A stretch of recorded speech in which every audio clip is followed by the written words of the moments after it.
Hello guys, magandang gabi. Welcome back sa aking channel. So today guys is Sabado.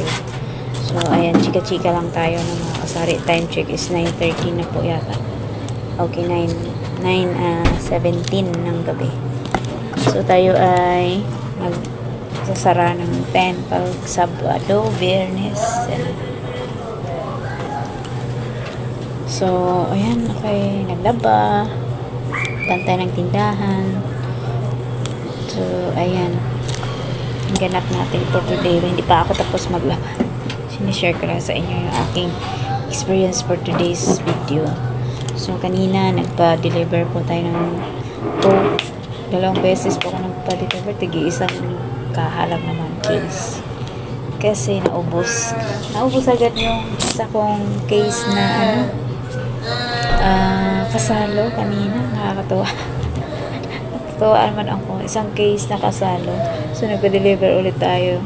Tapos, hinaluan ko na ng Royal kasi puro ko. So, para bukas, meron na tayong malamig na kasalo. Ayan. Nilagay ko na, kasya siya dyan. Yung 12 peraso na kasalo, kasya.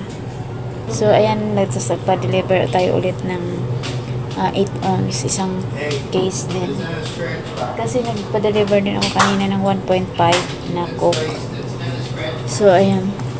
Dahil nga pala ay Biyernes ngayon. So, kanina marami pa tayong mga bumiling soft drinks na madalas nga kasalo kasi naubos yung isang case natin. So, bagay 12 na piraso lang po yun. Pero bihira lang po yung mangyari na maubos sa isang araw. Kasari. So, ayan, nawa tuloy-tuloy po yung ating bentahan. Nawa din ay maradagdagan pa yung aking mga paninda at yan, bungi-bungi na mga kasari. At saka, permit na naman, renewal ng permit. Kasari. So, kailangan na naman. Teka lang, may nabili. Yan po yung ganap natin sa tapos nag-rearrange tayo sa ating tindahan ng konti, tas tanggal ng mga panganay na gabok-gabok mga kasari. So, ayan, ito yung itsura. Ito na po sa inyo na nagbalot tayo ng mga gamit. So, nilalagay ko dyan sa harapan para kitang-kita sa mga bata. At saka meron dito din sa garapon. Hindi pa kasi ganun kita dito sa garapon. So, nilagay kong pag ganyan. So, pag hapon, nililipat ko kasi malulusog dyan. Sobrang init kasi dyan sa harap pag hapon na. Tapos yung mga chichira natin bungi na.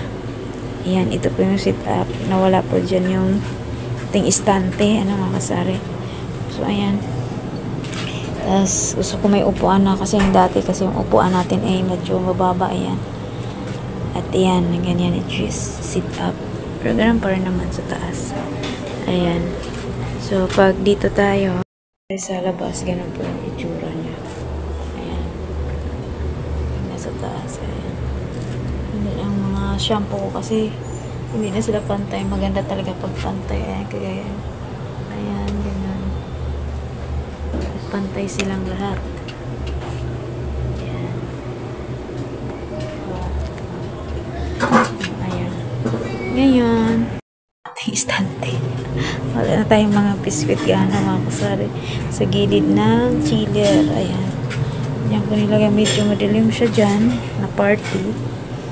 Ayan. So, ayan. Hindi nga ako naglaba. Yan, dami nating siyampay na dyan. At hindi pa ako tapos guys. Bukas naman ulit yung ating labanan. Yan po ang ganap natin for today. Nakakatawa lang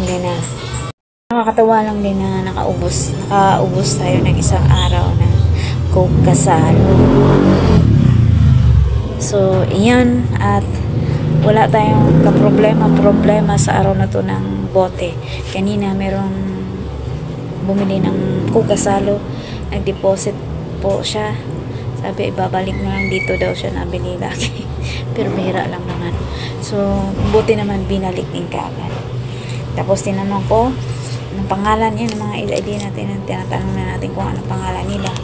Kasi nga, sabihin dyan lang naman ako. Kabilang street, hindi natin kilala. So, ayun, binalik. So, nakakatuwa lang. Wala lang guys, share ko lang sa inyo na naubos yung kasalo sa isang araw, naway araw-araw. Tapos, meron dito araw-araw nabili ng Kasi ang 8 ounce ko, 10 lang.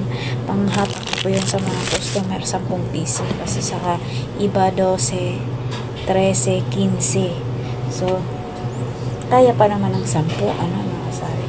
Kaya, ayun, pang akit sa atin ng, ano, mga customer.